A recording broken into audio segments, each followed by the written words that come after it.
दोस्तों, स्वागत है आपका एक बार फिर से आपके अपने यूट्यूब चैनल स्ट्रीम आर्ट में। तो दोस्तों, आज हम एक और महत्वपूर्ण चैप्टर की चर्चा करेंगे जो क्लास 12th की ज्योग्राफी की बुक फर्स्ट का चैप्टर है। जैसे कि आप सभी को पता है कि आज हम चर्चा करेंगे अध्याय 7 की, जिसका नाम है खनिज और ऊर्जा संसाधन। गाइज, ये चैप्टर बहुत इंपॉर्टेंट है क्योंकि आप बहुत लंबे समय तक इस चैप्टर से लाभ उठाने वाले हो।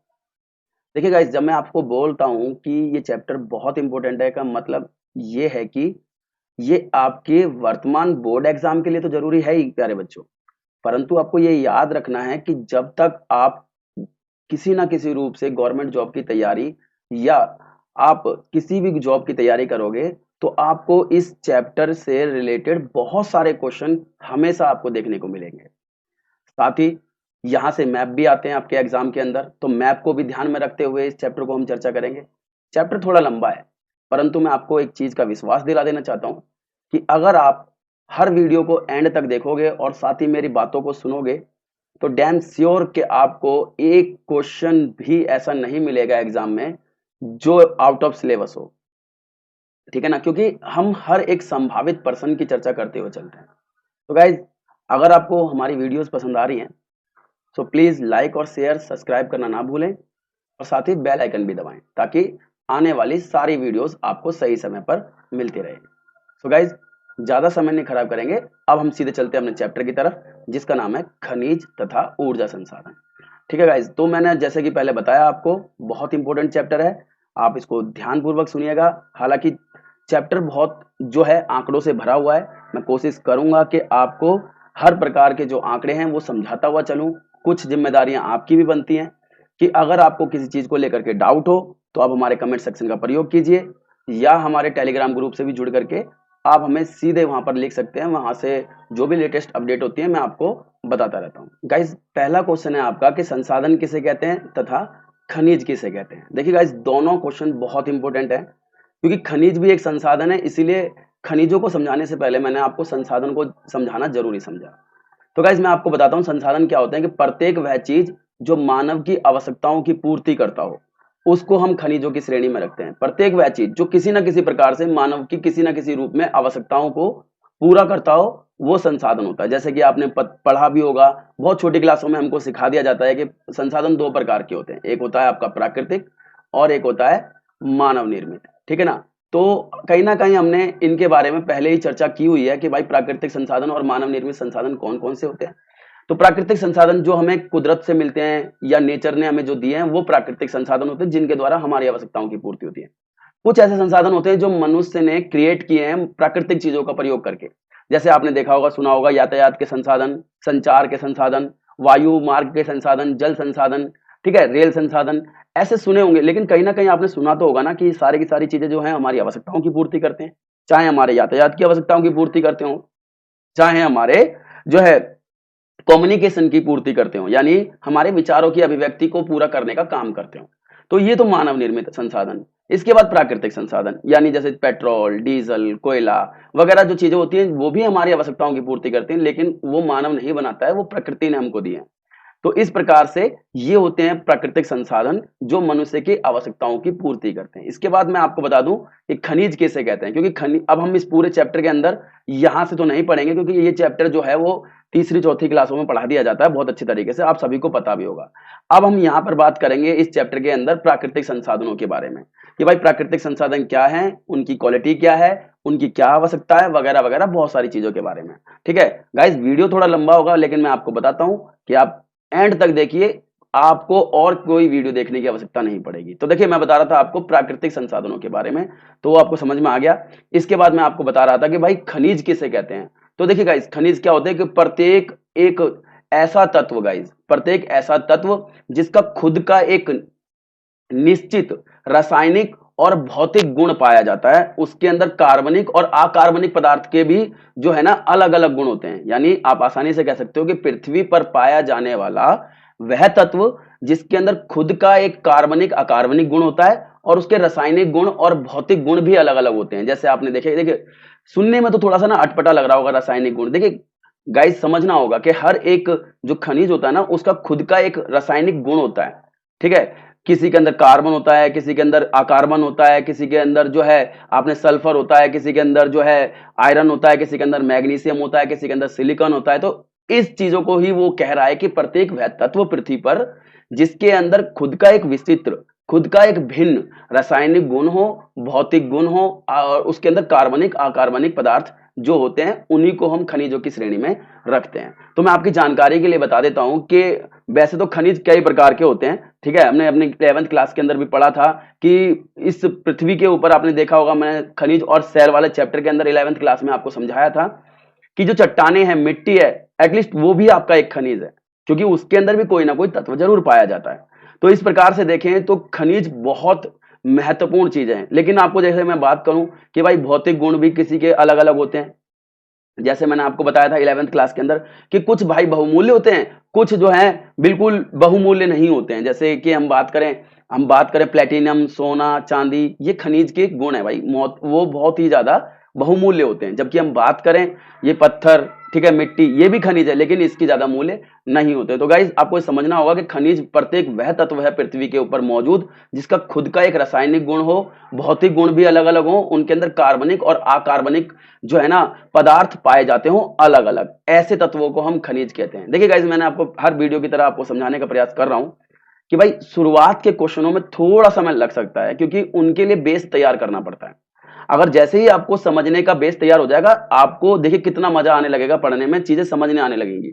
आप थोड़ी चीजों को समझिए, फिर उसके बाद मेरी जिम्मेदारी है आपको समझाने की, ठीक है। इसके बाद आपका गाइज अगला क्वेश्चन है, जैसे कि ये लिखा है कि खनिज संसाधनों के प्रकारों का वर्णन कीजिए। देखिए गाइज, खनिजों का हम प्रकारों की बात करें तो खनिजों को हम मोटे तौर पर दो प्रकारों में डिवाइड करते हैं, ठीक है। यानी रासायनिक और भौतिक गुणों के आधार पर, याद रखना है कि रासायनिक और भौतिक गुणों के आधार पर हम खनिजों को मोटे तौर पर दो श्रेणियों में डिवाइड करते हैं। पहला जो होता है आपका खनिज, वो होता है धात्विक खनिज, दूसरा होता है अधात्विक खनिज, ठीक है। ये डायग्राम आपको आपकी बुक में भी मिलेगा, मैं आपको समझा देता हूं। धात्विक खनिज, नाम से ही पता चलता है, धात्विक यानी धातु वाले गुण, यानी ऐसे खनिज जिनके अंदर धातु वाले गुण होते हैं, चाहे सोना, चांदी, हीरा, सोना, चांदी, इसके बाद लोहा, ये सारे के सारे ऐसे गुण जिसके अंदर धातु वाले गुण पाए जाते हैं। फिर हम बात करते हैं दूसरे प्रकार की अपने, तो वो होता है आधात्विक खनिज, जिसके अंदर धातु वाले गुण नहीं होते, लेकिन फिर भी वो खनिज होते हैं, क्योंकि मैंने अभी आपको खनिजों की परिभाषा बताई थी कि पृथ्वी पर मौजूद प्रत्येक वह तत्व जिसका खुद का कार्बनिक और रासायनिक गुण अलग अलग होता है, ठीक है ना। तो जैसे हम बात करें ईंधन के अंदर आता है कोयला, पेट्रोल, डीजल, गैस, इसके बाद माइका, ग्रेफाइट, चूना, नमक, ये सब चीज आपकी अधात्विक खनिजों के अंदर आती है। तो मोटे तौर पर खनिज दो प्रकार के होते हैं, धात्विक खनिज और अधात्विक खनिज। देखिए गाइज, अगर आपको थोड़ा सा और समझना है तो एक मात्र 20 मिनट की एक वीडियो है जो ऊपर आई डिस्क्रिप्शन में आपके आ रही है, आप उसको देख लीजिए। 11वीं क्लास की आपका वो एक चैप्टर है खनिज और सेल वाला, उसके अंदर आपको खनिजों से जुड़ी हुई बहुत सारी जानकारियां आपको मिल जाएंगी।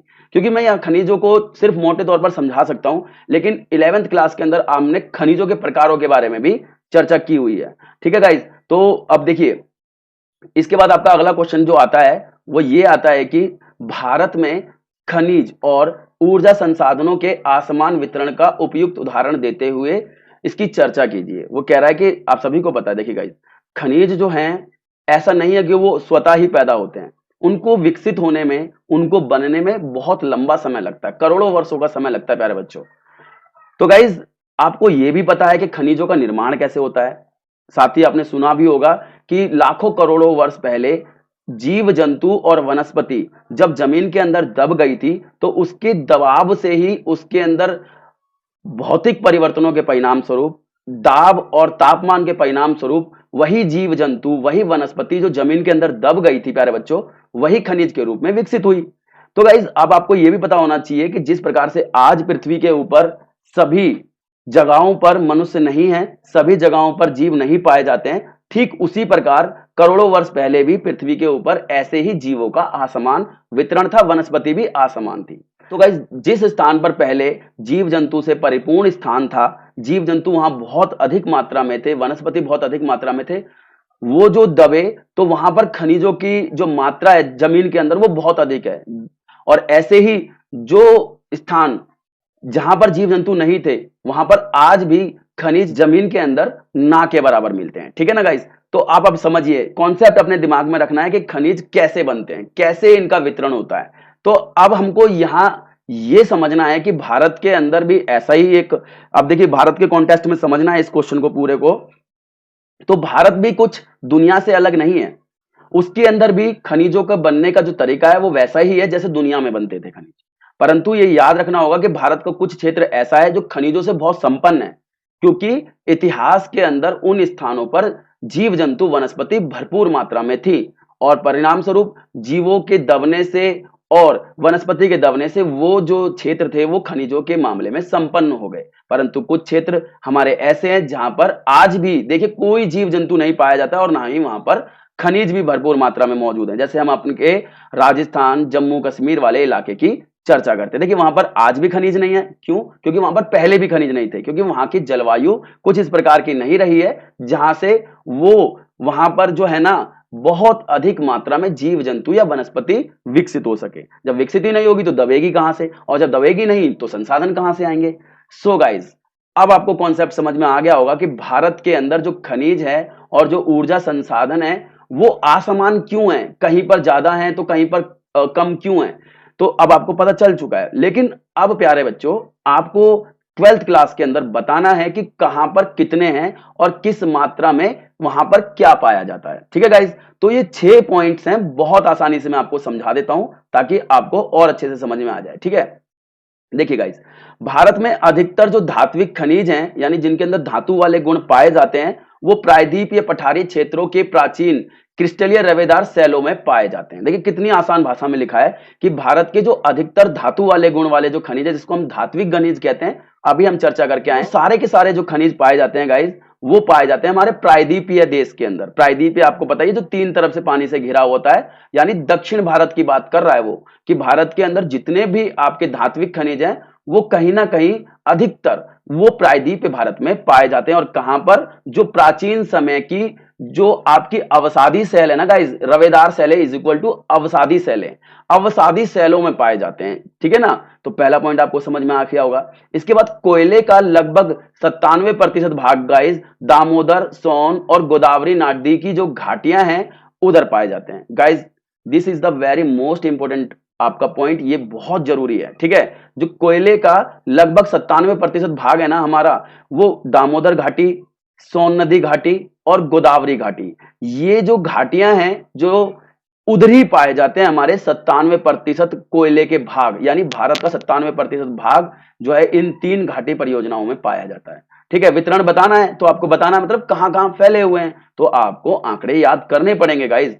फिर भी कोई डाउट आए तो आप हमारे कमेंट सेक्शन का प्रयोग कीजिए, मैं आपको बहुत अच्छे से समझाऊंगा। ठीक है, इसके बाद पेट्रोलियम के आरक्षित भंडार जो है, यानी पेट्रोल, देखिए अभी हमने यहां पर बात की धात्विक खनिज, यहां बात की हमने कोयले की, अब हम यहां बात कर रहे हैं पेट्रोल की।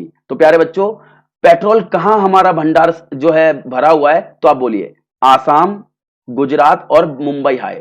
तो देखिए आसाम के अंदर डिगबोई, अंकलेश्वर आपने सुना भी होगा। ठीक है, आसाम के अंदर तो डिगबोई हो जाएगा, गुजरात के अंदर अंकलेश्वर, और महाराष्ट्र के अंदर मुंबई हाई नाम का एक स्थान है, वहां पर हमारे देश के अंदर पेट्रोलियम निकाला जाता है। हालांकि मैं आपको बता देता हूं प्यारे बच्चों, ये जो पेट्रोल निकाला जाता है वो बहुत कम मात्रा में हमारे देश के अंदर निकाला जाता है, लेकिन फिर भी कुछ तो है ना। इसके बाद पेट्रोलियम के जो नए क्षेत्रों की जो पहचान की गई है जहां से पेट्रोल निकाला जा सकता है, तो आपको यह भी इसमें इंक्लूड करना होगा कि कृष्णा और गोदावरी तथा कावेरी जो नदियां हैं उनके बेसिनों में, बेसिन मतलब होता है गाइस नदियों द्वारा बहाकर लाई गई मिट्टी के जमाव से जो मैदानी क्षेत्र बनता है ना, उनको हम बेसिन कहते हैं। ठीक है, तो अब पेट्रोलियम के नए जो संभावनाएं ढूंढी जा रही हैं तो वो कहां है, तो आपका कृष्णा, गोदावरी तथा कावेरी नदी के बेसिनों में पाए जाने की संभावना है। ठीक है, इसके बाद हम बात करते हैं कि अधिकांश प्रमुख खनिज जो हैं वो मैंगलोर से कानपुर को जोड़ने वाली काल्पनिक जो रेखा है ना उसके पट्टी के पूर्व में पाए जाते हैं। देखिए वो गाइस कितनी बड़ी बात कह रहा है कि जो हमारे देश के अधिकांश खनिज हैं, जितने भी अधिकांश खनिज हैं, ठीक है, देखिए गाइस मैं आपको बता रहा हूं खनिज तो सब कुछ है, लेकिन हम खनिजों की जो चर्चा करेंगे यहां पर हम धात्विक और अधात्विक खनिज की चर्चा करेंगे। सेलों के बारे में हम पढ़ चुके हैं आपके 11th क्लास के अंदर, यहां सेल नहीं पढ़ेंगे। ठीक है ना, कॉन्सेप्ट क्लियर रखना, यहां हम सिर्फ धात्विक और अधात्विक खनिज पढ़ेंगे। हालांकि सेल भी आपकी खनिज होती है, लेकिन सेलों के बारे में हमने 11th क्लास के अंदर आपका चैप्टर 5th यानी खनिज और सेल वाला पूरा कर चुके हैं हम उसे, है ना, और आप सभी परिचित भी होंगे उससे। तो मैं आपको बता रहा हूं कि ये जो कह रहा है ना कि अधिकांश जो हमारे देश के प्रमुख खनिज हैं यानी धात्विक और अधात्विक खनिज, वो कहां पाए जाते हैं? काल्पनिक रेखा है, ठीक है गाइस। आपको याद रखना है कि वो एक काल्पनिक रेखा है, जैसे हमने अक्षांश और देशांतर रेखाओं के बारे में पढ़ा है कि वो एक काल्पनिक रेखाएं हैं, उनका प्रयोग हम करते हैं, ठीक है, समय की और जो है स्थिति की जानकारी के लिए। इसी प्रकार से एक काल्पनिक रेखा यूज की जाती है खनिजों के मामले के अंदर। तो हम बोलते हैं कि वो मैंगलोर से कानपुर को जोड़ने वाली जो रेखा है ना, उसके पूर्व में लगभग सारे के सारे खनिज पाए जाते हैं। पूर्व मतलब आपका इस तरफ, तो इस तरफ यानी देखिए आप ऐसे मान लीजिए, भारत बनाता हूं, आपको शायद थोड़ा सा समझ में आ जाए। देखिए, हालांकि कोशिश, मेरा प्रयास पूरा रहेगा आपको समझाने का। ये इस तरीके से भारत आपको मैं बना देता हूं, हालांकि कोशिश करिए। ये कुछ इस तरीके से भारत हमारा मौजूद है, ठीक है। तो वो कह रहा है कि ये आपका हो गया मैंगलोर। मैंगलोर पता ही आपका कर्नाटक है, ठीक है, कर्नाटक के अंदर है। तो और साथ में कह रहा है कानपुर। तो मैंगलोर और कानपुर को यानी यहां से यहां तक, ये चीज यहां से यहां तक, ठीक है, मैंगलोर और कानपुर को जोड़ने वाले पूर्वी इस हिस्से में, यानी इस हिस्से में हमारे सारे देश के लगभग सारे खनिज पाए जाते हैं। आपको तुक्का भी लगाना हो किसी खनिज के मामले में, तो आप इन्हीं किसी क्षेत्र का जो है ना नाम डालिए। देखिए गाइस, मैं बहुत सारी चीजें बताऊंगा इस चैप्टर के अंदर, बस आप बने रहिए, आपको एंड तक ये वीडियो देखनी है, ठीक है। इसके बाद आपका देखिए अगला पॉइंट है कि भारत में खनिज मुख्यतः 3 विस्तृत पेटियों में इकट्ठा है। देखिए, हम पूरे भारत के जो खनिज है प्यारे बच्चों, उनको हम 3 भागों में बांट लेते हैं, ठीक है। अब देखिए 3 भागों के लिए मैं दोबारा से आपके लिए जो है एक मैप ड्रॉ करता हूं, शायद जो है इस मैप से आपको और अच्छे से समझ में आए, ठीक है। ये कुछ मैंने इस तरीके से मैप बना दिया, ठीक है। हाँ, तो गाइज देखिए, पहली जो आपकी पेटी है वो है आपकी उत्तर पूर्वी पेटी। देखिए गाइज, उत्तर पूर्वी पेटी मतलब, पेटी का मतलब यहां पर क्षेत्र से समझना, ठीक है गाइज। पेटी मतलब क्षेत्र, ठीक है। तो उत्तर पूर्वी पठारी क्षेत्र, आपको देखिए पठारी क्षेत्र समझना होगा कि ज्यादातर जो खनिज होंगे प्यारे बच्चों, वो मिलेंगे पठारीय क्षेत्रों में, क्योंकि जो अवसादी सेल होती है ज्यादातर पठारीय क्षेत्रों में ही होती है, और सारे के सारे जो खनिज भी होते हैं वो लगभग अवसादी सेलों में ही पाए जाते हैं, ठीक है ना। तो जो उत्तर पूर्वी यानी उत्तर ये है आपका, मैं आपको एक बार ये ड्रॉ कर देता हूं, लाइन समझने में आसानी हो जाए। ये हमारा उत्तर, ये हमारा पूरब। तो वो कह रहा है कि जो पहली पेटी है, तो हम पहली पेटी में डिवाइड करते हैं गाइस ये वाला हिस्सा, उत्तर पूर्व में सारा हिस्सा। अब उत्तर पूर्व में आप क्या क्या ऐड करोगे? तो आप उत्तर पूर्व के अंदर उत्तराखंड बताओगे, इसमें आप जो है जम्मू कश्मीर बताओगे, इसके अंदर उत्तर प्रदेश, इसमें आप बिहार, इसमें बंगाल, इसके अंदर उड़ीसा, झारखंड, ये सारे के सारे उत्तर पूर्वी पेटी के अंदर आते हैं। आसाम भी इसी के अंदर बताओगे, ठीक है। नाम याद, देखिए आप 12th क्लास में हो, इतने तो आप समझदार हो ही कि इस इलाके के अंदर हमारे कौन से राज्य आते हैं। अब उन तुक्का भी लगाना हो उत्तर की पेटी के राज्यों के बारे में, अगर पूछ ले कि कौन सा राज्य नहीं है, वन वर्ड जो आपके एक एक नंबर के क्वेश्चन आते हैं जिसमें से आपको चूज करना होता है, यानी ऑब्जेक्टिव टाइप क्वेश्चन, उसमें आप आसानी से तो जो है ना अंदाजा लगा सकते हो कि कौन सा हमारा उत्तर पूर्वी पेटी के अंदर नहीं है। तो यहां जो राज्य हैं वो केवल वही उत्तर पूर्वी पेटी के अंदर आते हैं। इसके बाद आपको देखिए दूसरी पेटी के बारे में बात करना, दक्षिण पश्चिमी पेटी। दक्षिण और पश्चिमी पेटी यानी यहां से शुरू होती है वो यहां तक, ये पूरी पेटी जो है दक्षिण पश्चिमी पेटी। ये वाली पेटी दक्षिण पश्चिमी पेटी आती है, जिसमें आपका कर्नाटक, महाराष्ट्र, आंध्र प्रदेश, ठीक है, इसके बाद सारा इलाका हमारा दक्षिण पश्चिम पठारी पेटी में आता है, ठीक है। इसके बाद उत्तर पश्चिमी पेटी, देखिए गाइस उत्तर पश्चिमी पेटी ये वाली है आपकी, ठीक है। उत्तर पश्चिमी पेटी के अंदर आप पंजाब, और इसके बाद कुछ हिस्सा गुजरात का, फिर राजस्थान, इसके बाद आपका जम्मू कश्मीर का ये वाला हिस्सा। तो ये आपकी उत्तर पश्चिमी पेटी होगी। यानी अब आपको ये समझने में आसानी हो गई कि पूरी भारत की जो मुख्य खनिज पेटियां हैं वो 3 हैं, और 3 कौन कौन सी हैं? उत्तर पूर्वी पेटी, दक्षिण पश्चिमी पेटी और आपका उत्तर पश्चिमी पेटी। देखिए गाइस, कुछ नहीं है इसमें, दिशाओं को थोड़ा सा ध्यान रखना है, और दिशाओं को ध्यान रख करके उस दिशा में कौन सा राज्य है, और आप उसके आधार पर भी थोड़ा सा अनुमान लगा करके इस क्वेश्चन को ज्यादा अच्छे से कर सकते हो। सो गाइस 2 क्वेश्चन हुए, थोड़ा सा समय ज्यादा लग गया, लेकिन हाँ मुझे ऐसा लगता है कि आपको जरूर समझ में आ रहा होगा। इसके बाद आपका तीसरा क्वेश्चन जो भी है वो ये है कि भारत की प्रमुख 3 पेटियों पर टिप्पणी कीजिए, या बताइए 3 पेटियां कौन कौन सी है। अब देखिए मैंने आपको तीनों पेटी के नाम पहले ही बता दिए हैं, लेकिन अब हम बात करेंगे कि किस राज्य तक वो फैली हुई है और उसके अंदर कौन कौन से जो है खनिज पाए जाते हैं। आसान है। अब देखिए आसान क्यों? क्योंकि हम पहले चर्चा कर चुके हैं। जैसे ही मैंने बताया कि शुरुआत के कुछ क्वेश्चनों में समय लग सकता है, उसके बाद गाइस आसानी से समझ में आते चले जाएंगे, ये मेरा आपसे वादा है। अब सुनिए सुनिए, देखिए उत्तर पूर्वी पठार, देखिए अब हम बात करें उत्तर पूर्वी और आपका पेटी या पठारीय क्षेत्र, ठीक है। इसमें हम क्या ऐड करते हैं गाइस, तो छोटा नागपुर का पठार। देखिए छोटा नागपुर का पठार, आपको ये नहीं समझना है नागपुर जो है आपका जो है, आप इसमें चले जाओ अपने महाराष्ट्र के अंदर, महाराष्ट्र में भी एक नागपुर है, लेकिन जब छोटे नागपुर की बात आए गाइस तो आप इसके अंदर झारखंड बताओगे। एक झारखंड के अंदर भी छोटा नागपुर है, ठीक है ना। कहीं आप महाराष्ट्र में चले जाओ, महाराष्ट्र के अंदर भी नागपुर है, लेकिन आपको उत्तर पूर्वी पेटी जो है उसके अंदर छोटा नागपुर लिखना है, ठीक है। छोटा नागपुर का पठार, इसके बाद उड़ीसा का पठार, इसके बाद पूर्वी आंध्र प्रदेश का पठार, ये इसमें शामिल है। इसमें पाए जाने वाले प्रमुख खनिज कौन से प्यारे बच्चों, तो आप बोलिए इसके अंदर पाए जाने वाले है इसके मैग्नीज, अभ्रक, बक्साइट और चूना पत्थर। देखिए अगर आपने मेरी पहले की बातों को थोड़ा सा भी समझा हो तो कहीं ना कहीं इसके अंदर जितने भी खनिज मिल रहे हैं गाइस वो लगभग सभी अधात्विक खनिज हैं। जैसे कि मैंने बताया था कि जो धात्विक खनिज है उसके 97% जो भाग है प्यारे बच्चों वो दक्षिण भारत में पाया जाता है, नहीं प्रायद्वीप भारत में पाया जाता है। अगर आपको अंदाजा भी लगाना हो कि आपको दक्षिण पश्चिमी जो पेटी है आपकी उसके अंदर कौन कौन से जो है अयस्क लिखने हैं या कौन कौन से खनिज लिखने हैं, तो प्यारे बच्चों आप धात्विक खनिज लगा देना आंख मीच करके, तो आपका आंसर अच्छा हो सकता है। हालांकि याद कराना मेरी जिम्मेदारी है, आप बस वीडियो में बने रहिए, ठीक है।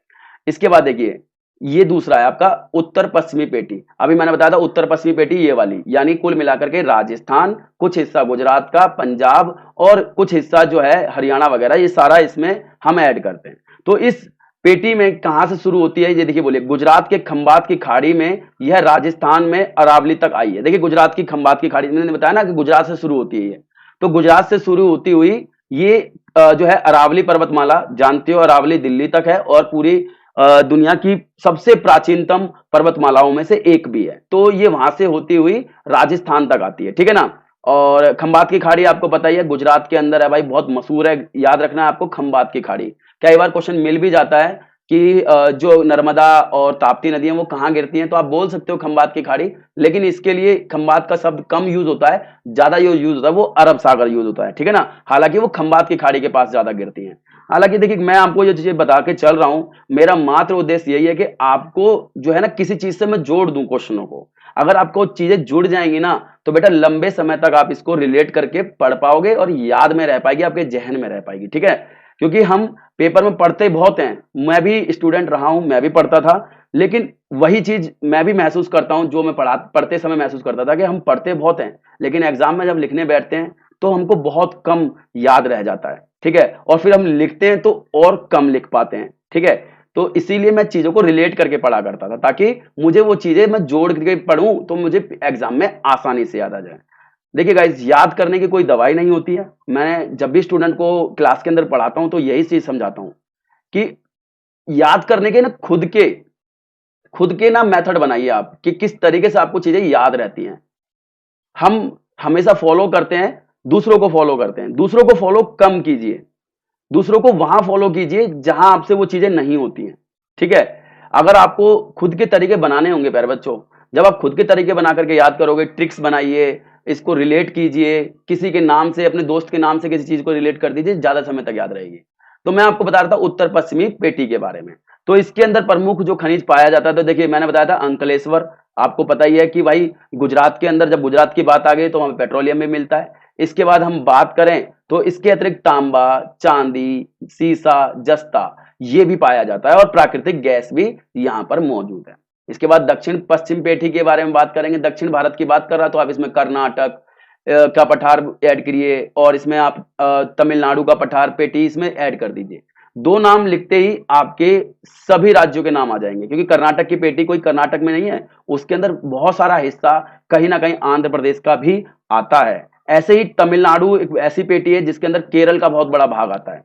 तो आपको कंफ्यूज होने की जरूरत नहीं है, आपको पेटियों के नाम लिखने, पठारों के नाम लिखने, ठीक है ना।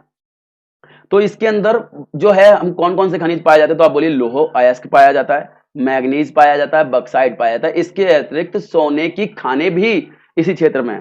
गाइज मैं आपको बताऊं कि ना भारत के अंदर जितनी भी सोने की खानें हैं जहां से सोना निकलता है वो सब दक्षिण पश्चिमी पठारीय क्षेत्रों के अंदर है। यानी कहीं से और सोना नहीं निकलता भारत के अंदर, सिर्फ इन्हीं क्षेत्रों से सोना निकलता है। ठीक है, चलिए गाइज, इसके बाद हम और जानकारी प्राप्त करते हैं इस क्वेश्चन के बारे में जो हल्की सी बची हुई है। तो इस पेटी में खनिज निक्षेप उत्तर पूर्वी पट्टी की भांति विविधतापूर्ण नहीं है, केवल मोनाजाइट और थोरियम बक्साइट क्ले के निक्षेप हैं। वो कह रहा है कि जो हम बात करें कि ये जो पेटी है जिसको हम दक्षिण पश्चिमी पेटी कहते हैं, तो वो गाइज उत्तर पूर्वी जो पेटी है ना गाइज, उसकी एक विशेषता मैं आपको और बताता हूँ। ठीक है, जो उत्तर पूर्वी पेटी है, अब मैं जब नाम ले रहा हूं उत्तर पूर्वी पेटी, उत्तर पश्चिमी पेटी, दक्षिण पश्चिमी पेटी, आपके जहन के अंदर बेटा मस्तिष्क में ना आपको एक चित्र बन जाना चाहिए कि बात किस तरफ की हो रही है।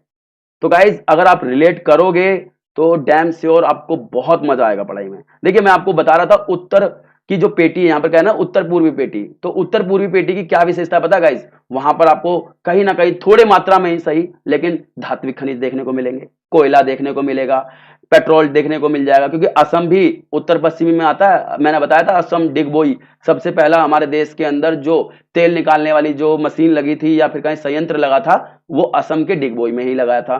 तो देखिए कहीं ना कहीं हम उत्तर पूर्वी पेटी की बात करें तो वहां पर ना बहुत तरीके के जो है खनिज पाए जाते हैं विविधतापूर्ण, लेकिन हम बात करें केरल की या फिर कहीं दक्षिण पश्चिमी पेटी की तो वहां पर कोई ज्यादा विविधताओं से भरी चीजें नहीं है। वहां पर मोनोजाइट थोरियम बक्साइट क्ले निक्षेप मौजूद हैं, गोवा में अयस्क निक्षेप पाए जाते हैं, यानी वहां पर ज्यादा विविधता नहीं है, एक भांति के ही ज्यादा वहां पर खनिज पाए जाते हैं। देखिए गाइस निक्षेप के बारे में आपको पता ही होगा, निक्षेप क्या होते हैं, निक्षेप का मतलब होता है जमाव। ठीक है, इसके बाद आपका अगला क्वेश्चन, बॉम्बे हाई किस लिए प्रसिद्ध है। सो गाइज बॉम्बे हाई आपको पता है महाराष्ट्र के अंदर है और ये भारत का एक ऐसा स्थान है जहां से आज तेल का उत्पादन किया जाता है। ठीक है, तेल निकाला जाता है यहां से, तेल मतलब आपको पेट्रोलियम। ठीक है, तेल का मतलब आप जो है सरसों का तेल या जो काजू का तेल, नारियल का तेल ना समझें। ठीक है, वो तो वनस्पति से मिलता है हमको, लेकिन हम बात करें वो आपका फूड ऑयल है, यानी कहें उसको खाने वाला तेल है। ठीक है ना, लेकिन ये जो तेल है ये पेट्रोलियम बोलते हैं। इससे हमको मैंने बताया था आपको कि वैसलीन मिलती है, पेट्रोल मिलता है, डीजल मिलता है, केरोसिन मिलता है, ये सारा का सारा पेट्रोलियम से ही मिलता है गाइस। पेट्रोलियम को हम जो है फिर इसे प्यूरिफायर करते हैं, अलग अलग करते हैं और उसके बाद हमको अलग अलग चीजें मिलती हैं, लेकिन जब शुरुआत में जो निकलता है उसे हम पेट्रोलियम बोलते हैं। तो बॉम्बे हाई किस लिए मशहूर है, तो पेट्रोलियम या तेल के लिए मशहूर है। ठीक है गाइस, इसके बाद आपका अगला क्वेश्चन है कि भारत में लौह अयस्क के वितरण का वर्णन कीजिए। देखिए guys this is the very most important question guys, वो ये पूछ रहा है कि लौह अयस्क के वितरण का कई रूपों में पूछता है कि भारत के लौह अयस्क का 5 विशेषताएं बताइए। लौह अयस्क की कहीं ना कहीं वो ये पूछना चाहता है कि भारत के अंदर से लोहा जो है ना वो कहां कहां से निकाला जाता है। गाइस याद रखना ये नाम आपको बहुत काम आने वाले हैं, बहुत लंबे समय तक मदद करेंगे। मैं कह रहा हूं कि नामों को जरूर ध्यान रखना है। सबसे पहले हम बात करेंगे झारखंड उड़ीसा पेटी, यहां से भी हमारा जो है ना लोहा निकाला जाता है। झारखंड याद रखना है आपको, ये बिहार से अलग हुआ, और उड़ीसा, उड़ीसा तो याद रखना, उड़ीसा तो पहले से ही हमारे देश के अंदर मौजूद है। ठीक है, हम बात करें हालांकि उड़ीसा भी कहीं ना कहीं देखें, जैसे हम पहले उड़ीसा कहीं ना कहीं बंगाल का भाग हुआ करता था, तो हम इतिहास में नहीं जाएंगे, हम सिर्फ हमें जियोग्राफी पढ़नी है। ठीक है ना, तो झारखंड और उड़ीसा पेटी, तो इसमें आप बोलिए ये कहां कहां कहां से निकलते हैं इनके अंदर, ये भी छोटे थोड़ी ना बहुत बड़े इलाके हैं, तो आप खाली ना झारखंड उड़ीसा लिख दोगे। आपको बताना पड़ेगा प्यारे बच्चों कि भंडार कहां कहां पर है झारखंड और उड़ीसा के अंदर, कहां कहां फैले हुए हैं, तो आप बोलिए गुरु महेशानी। ठीक है, इसके बाद बादाम पहाड़ और नोआ मंडी। गाइस ये नाम आपके मैप में पूछे जाते हैं। वो बोल देगा कि झारखंड उड़ीसा पेटी के अंदर एक लो अयस्क पेटी या लो अयस्क खान, वो बस ऐसे तीर बना देगा, तो आप इसमें से कुछ भी लिख सकते हो। जैसे नोआ मंडी बोल देगा तो नोआ मंडी लिख देना इसमें, नोआ मंडी। तो इसीलिए मैप को ध्यान में रखते हुए नामों को समझना है आपको। ठीक है, इसके बाद छत्तीसगढ़ महाराष्ट्र पेटी, छत्तीसगढ़ और महाराष्ट्र पेटी से भी लो अयस्क निकाला जाता है। तो इसमें आप किसके क्षेत्र को ऐड करोगे, तो दंतेवाड़ा, बेलाडीला, फिर दुर्ग का दिल्ली, फिर राजहारा, इसके बाद आप पूर्वी महाराष्ट्र के सूरजगढ़ और लोहार पीपल। ठीक है, लोहार पीपल ये इलाके, देखिए मैंने बताया ना कुछ चीजें होती हैं गाइस जिनका कोई लॉजिक नहीं है। लॉजिक मीन्स जिसकी कोई हिस्ट्री मतलब कोई कहानी नहीं है, मैं आपको कहानी के टाइप में इसको समझा नहीं सकता हूं। हाँ ये बता सकता हूं कि ये चीजें यहां मिलती हैं। तो कहीं ना कहीं थोड़ा सा मेहनत वाला ये चैप्टर है, आपको मेहनत तो करनी पड़ेगी। ठीक है, तो चलिए इसके बाद मैं आपको अपनी तीसरी पेटी से अवगत कराता हूं कि कर्नाटक पेटी। इसके अंदर बेल्लारी, नाम याद रखना, बेल्लारी कर्नाटक पेटी के अंदर आता है। इसके बाद चित्रदुर्ग, इसके बाद तुमकुर जिले जो हैं वो कहीं ना कहीं लो वयस्क के खानों के लिए प्रसिद्ध है। इसके बाद आपका अगली पेटी तमिलनाडु पेटी। तमिलनाडु के अंदर सेलम, उत्तरी आकर्टक, इसके बाद तिरुचिपल्ली जिले के अंदर जो है वही दोबारा लो वयस्क मौजूद है। देखिए वो पूछ रहा है भारत के अंदर लो वयस्क, तो बताने हैं आपको सिर्फ सिंपल कहां कहां मौजूद है, कौन कौन सी पेटियों के नाम से मशहूर है और उन पेटियों में कौन कौन से क्षेत्र आते हैं। कुछ नाम याद करने की आवश्यकता पड़ेगी। इसके बाद गोवा रत्नगिरी पेटी, गोवा रत्नगिरी पेटी। देखिए गाइस, अब बोलोगे सर अभी तो आपने बताया था कि 3 पेटी प्रमुख है, तो जो आपकी जो झारखंड उड़ीसा पेटी है और जिस इलाके के अंदर लोहा पाया जाता है उस जो झारखंड उड़ीसा पेटी कहीं ना कहीं वो आपकी उत्तर पूर्वी पेटी का भाग है, ये उसी से अलग हुई है। आप ये मत बोलना कि अलग पेटी है, ये उत्तर पूर्वी पेटी का भाग है जिसके अंदर लोहा मिलता है। ऐसे ही छत्तीसगढ़ महाराष्ट्र पेटी, तो छत्तीसगढ़ महाराष्ट्र पेटी भी कहीं ना कहीं आपका उत्तर पूर्वी और दक्षिण पूर्वी का कुछ ऐसा भागों को जोड़ दिया गया है जहां लोहा मिलता है, ठीक है ना, तो इसीलिए यह याद रखना होगा। इसके बाद कर्नाटक पेटी और तमिलनाडु पेटी और साथ ही गोवा रत्नगिरी पेटी, ये सब आपका दक्षिण पश्चिमी पेटी का जो है भाग है। लेकिन इन इलाकों को क्यों अलग किया है, क्योंकि यहां पर लोहा मिलता है, ठीक है। आप कंफ्यूज मत होना कि भाई ये इतनी सारी पेटियां कहां से आ गई, अभी तो 3 पेटियों की चर्चा हो रही थी, तो ये तीनों पेटी से अलग हुई पेटियां हैं, ठीक है ना। तो बात चल रही थी गोवा और रत्नागिरी पेटी के बारे में। तो गोवा के अंदर आप सीधे बोलिए गोवा, महाराष्ट्र के अंदर एक जिला है जिसका नाम है रत्नागिरी, ठीक है, तो यहां से लोहा निकलता है। इसके अतिरिक्त केरल के कोझिकोड जिले और कर्नाटक के कुद्रेमुख में जो है लो अयस्क निक्षेप पाए जाते हैं, ये अलग से ऐड कर देना आप इसके बाद, ठीक है ना। तो ये इलाके हैं आपके लो अयस्क पेटी के रूप में जाने वाले इलाके। इसके बाद वितरण भी कह सकते हो। इसके बाद देखिए गाइस, ये बहुत इंपॉर्टेंट क्वेश्चन है, 1 नंबर में अक्सर पूछा जाता है, भारत के अंदर कौन से 2 प्रमुख लो अयस्क पाए जाते हैं, ठीक है। तो हेमेटाइट और इसके बाद मैग्नेटाइट, नाम याद बताता हूं एक बार दोबारा से, हेमेटाइट, दूसरा मैग्नेटाइट। गाइस बहुत बार रिपीट किया हुआ क्वेश्चन है, फाइनल में भी रिपीट होता है, नाम याद रखना है, हेमेटाइट और मैग्नेटाइट।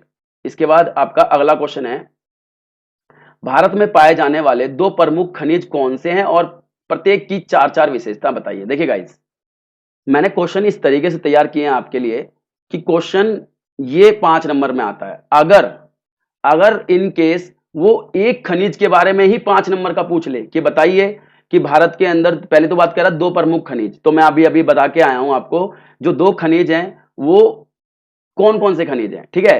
तो मैंने बताया था आपको हेमोटाइट और मैग्नेटाइट, तो कहीं ना कहीं अब हम उन्हीं के बारे में बात करेंगे। लेकिन अगर अलग से ही वो किसी एक के बारे में ही 4 नंबर के या 4 विशेषताएं पूछ ले तो आप फंस सकते हो ना। तो इसीलिए मैंने उसको ध्यान में रखते हुए इस क्वेश्चन को तैयार किया। थोड़ा लेंथी है, लेकिन हाँ इतना लेंथी नहीं जैसा पॉलिटिकल साइंस और हिस्ट्री के अंदर पूरी की पूरी रामायण लिखनी पड़ती है। इसके अंदर पॉइंट्स 4 लाइन खत्म, ठीक है। तो चलिए शुरुआत करते हैं इस क्वेश्चन की। देखिए वो क्या कह रहा है, भारत में लोहा तथा मैग्नीज 2 लोह खनिज पाए जाते हैं। देखिए लोह खनिज की बात कर रहा है तो आपको लोह खनिज ही बताने पड़ेंगे जिसके अंदर लोहे वाले गुण होते हैं। तो 2 खनिज पाए जाते हैं लोह खनिज, ठीक है, तो वो है आपके भारत में लोहा तथा मैग्नीज, ठीक है। अब हम बात करेंगे कौन कौन से हैं और इसकी क्या विशेषता है। तो हम पहले बात करेंगे लोह खनिज की, ठीक है, लोह अयस्क की 4 विशेषताओं की। तो जो लोह अयस्क है गाइस, वो आप सभी को पता है कि हर एक उद्योग का रीढ़ कहा जाने वाला उद्योग है। रीढ़ मतलब आपकी जो कमर की हड्डी होती है ना, रीढ़ की हड्डी जो पूरे शरीर को हमको जो है संतुलन देती है, स्थायित्व देती है और हमको चलने फिरने में बैठने में मदद करती है। तो कहीं ना कहीं लोह अयस्क ही एक ऐसा उद्योग है गाइस जो हर किसी उद्योग की आधार भूमि होता है। तो यही कह रहा है कि लोह अयस्क आधारभूत खनिज भारतीय उद्योग की रीढ़ है। हर एक उद्योग के अंदर कहीं ना कहीं देखिए किसी ना किसी रूप में लोहा चाहिए ही चाहिए, इसके बिना तो काम हो ही नहीं सकता है। इसीलिए हेमोटाइट और मैग्नेटाइट उच्च स्तरीय अयस्क हैं। अब मत ये मत बोलना सर अभी तो पढ़ा करके आए थे आप हेमोटाइट और मैग्नेटाइट, अब यहां पर आप लो अयस्क। तो वो जो हेमोटाइट है और मैग्नेटाइट है उसके अंदर क्वेश्चन भी तो मैंने प्यारे बच्चों बताया था कि 2 मुख्य जो लो अयस्क हैं वो ये हैं। तो लो अयस्क की बात करें तो हम इसमें 2 ही बताएंगे, ठीक है ना। इसके बाद देखिए, तो हेमोटाइट और मैग्नेटाइट ये उच्च स्तरीय लो अयस्क है, जबकि लाइमोराइट तथा लेराइट अयस्क भी पाए जाते हैं। देखिए गाइस, हमारे देश के अंदर ये जो आपके दो खनिज हैं वो बहुत अधिक मात्रा में भी पाए जाते हैं और उच्च स्तरीय हैं, अच्छी क्वालिटी के हैं। जबकि हम बात करें इन दोनों खनिजों की, ये कम मात्रा में और इनकी क्वालिटी और अन्य दो जो हमारे खनिज हैं हेमोटाइट और मैग्नेटाइट से कम है। इसके बाद हम बात करें तो छत्तीसगढ़, झारखंड, गोवा, कर्नाटक, उड़ीसा, आंध्र प्रदेश में ये अयस्क जो है ना पाए जाते हैं और यहाँ बहुत अधिक उत्पादन होता है इन खनिजों का। ठीक है, इसके बाद आप इसमें बताओगे कि भारत अपने लौह अयस्क का आधा भाग जो है जापान को निर्यात करता है, स्टील का आयात भी करता है। ठीक है, अब वो कह रहा है कि भारत जो है अपना जितना भी लोहा है, लोहे का आधे से अधिक भाग, गाइस आधा भाग बहुत होता है हमारे देश के अंदर, बहुत अधिक मात्रा में जो है जो लोह खनिज हमारे देश में मौजूद है और उसका आधा भाग हम जापान को निर्यात करते हैं और स्टील का आयात करते हैं। हम जापान को लोहा दे देते हैं और उससे स्टील ले लेते हैं। ठीक है ना। तो इसके बाद हम बात करते हैं मैग्नीज। गाइस मैग्नीज भी लौह अयस्क है दूसरा। ठीक है, इसकी चार विशेषताएं हम बताएंगे कि मैग्नीज मुख्यतः घर्षण रहित जंग रोधी इस्पात बनाने का मिश्र धातु है। जो मैग्नीज है ना बेटा, हम इसको लोहे के अंदर यूज करके लोहे के स्वरूप में परिवर्तन करते हैं, मिश्र धातु बनाते हैं इसको लोहे के अंदर डाल करके, और लोहे के अंदर हम जब इसको मिला देते हैं लोहे के अंदर, तो इसके कारण लोहे का एक विशेषता ये हो जाती है कि उसके अंदर घर्षण रहित, यानी वो जल्दी से खराब नहीं होता है, घिसता नहीं है, जंग नहीं लगती है और ऐसे ही काम करने योग्य हो जाता है जो पहले नहीं कर सकते थे। देखा होगा आपने लोहे को अंदर, आम लोहा जो होता है उसके अंदर जंग लग जाती है। जब भी आपने देखा होगा घर के अंदर जो स्टील के बर्तन होते हैं, उस स्टील के बर्तनों में जंग कभी नहीं लगती है। बेसिकली उसके अंदर मैग्नीज मिला दिया जाता है और मैग्नीज मिलाने के बाद जंग नहीं लगती है। तो ये पहली विशेषता बता रहा है मैग्नीज की, ये भी लोहे का ही एक रूप है। ठीक है, तो इसको हम मैग्नीज के नाम से जानते हैं। इसके बाद गाइस दूसरा है जामीबिया के बाद भारत दूसरे स्थान पर है सबसे अधिक मैग्नीज उत्पादन करने में, यानी जामीबिया एक देश है अफ्रीका महाद्वीप का, उसके बाद सेकंड नंबर पर आते हैं हम पूरे विश्व के अंदर मैग्नीज उत्पादन करने में। इसका फिर हम बात करते हैं अगले पॉइंट के माध्यम से कि इसका प्रयोग रंगने, पेंट, कीटनाशकों और रासायनिक उद्योगों में भी किया जाता है। ठीक है, मैग्नीज को कई बार हम पेंट के अंदर मिला देते हैं, पुताई वगैरह जो करते हैं ना उसके अंदर, कीटनाशकों के अंदर, रासायनिक चीजों में भी मैग्नीज मिला देते हैं। इसके बाद उड़ीसा, मध्य प्रदेश, कर्नाटक, गोवा, महाराष्ट्र मैग्नीज उत्पादन करने वाले राज्य हैं। हो गया, कितना आसान था गाइस, कितना आसान क्वेश्चन और साथ ही कितना इंपॉर्टेंट कि भारत में पाए जाने वाले दो प्रमुख खनिज लोहा क्षेत्र कौन से। ठीक है, और दोनों की चार चार विशेषताएं। अलग से पूछ ले लो एस की चार विशेषताएं तो भी पटक के मारिएगा क्वेश्चन को, यही ऊपर वाले भाग को, और मैग्नीज के बारे में पूछ ले तो भी गाइज आसानी से कर सकते हो। इसके बाद आपका अगला question, very important question guys, वो ये कह रहा है कि भारत में खनिजों के अन्वेषण में संलग्न अभिकरणों के नाम लिखिए। गाइज ये बहुत इंपॉर्टेंट क्वेश्चन है। देखिए क्यों, मैं आपको बताता हूँ। भारत के अंदर खनिज आज हैं, ऐसा नहीं है कि पहले नहीं थे। हमारे देश के अंदर खनिज पहले भी थे, परंतु हमारे देश के अंदर उनको निकालने की, पहचान करने की कोई टेक्निक नहीं थी, कोई विभाग नहीं था जो उनको निकालने का तरीका जानता हो और वहां मौजूद है उनकी पहचान कर सकता हो।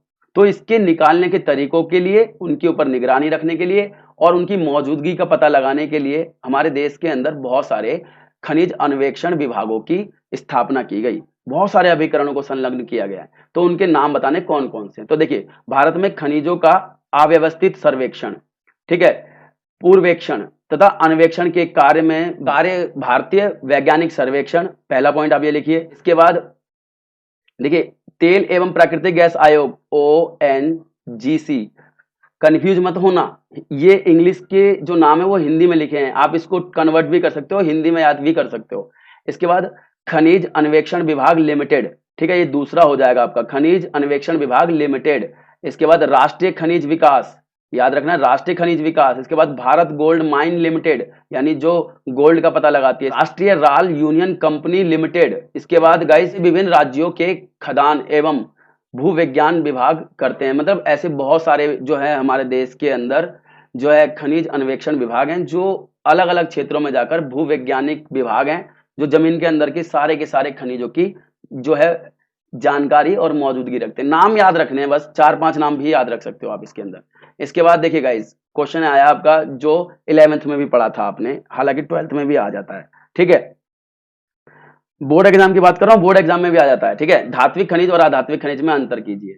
ठीक है गाइस, जिन्होंने जो है 11th में पढ़ा था उसको यहाँ समझने में आसानी हो जाएगी कि भाई देखिए, जिन खनिजों को पिघलाने से धातु बनती है उन्हें धात्विक खनिज कहते हैं, यानी जिनको हम पिघला करके धातु बना सकते हैं उनको हम धात्विक खनिज कहते हैं। इसके बाद आधात्विक खनिज कौन से होते हैं? जिन खनिजों में धातु नहीं होती है उन्हें आधात्विक खनिज कहते हैं, जैसे नमक, कोयला, पेट्रोल, डीजल, ये कहीं ना कहीं आधात्विक खनिज हो जाते हैं। ठीक है, इसके बाद इनकी अपनी एक चमक होती है, यानी धात्विक खनिज में एक चमक पाई जाती है, जबकि मैं बात करूं जो आधात्विक खनिज होते हैं उनके अंदर चमक नहीं होती, लेकिन ये ठोस, द्रव और गैस रूप में पाए जाते हैं। जैसे भी मैंने बताया था, पेट्रोल, गैस वगैरह ये सब आधात्विक खनिज में आते हैं। इसके बाद ये आग्नेय और कायांतरित सेलों में पाए जाते हैं। धात्विक खनिज जो हैं वो आग्नेय और कायांतरित सेलों में पाए जाते हैं। देखिए अब इनके लिए आपको मैंने बताया ना 11वीं का चैप्टर तो देखना ही पड़ेगा कि सेल कौन कौन सी होती हैं।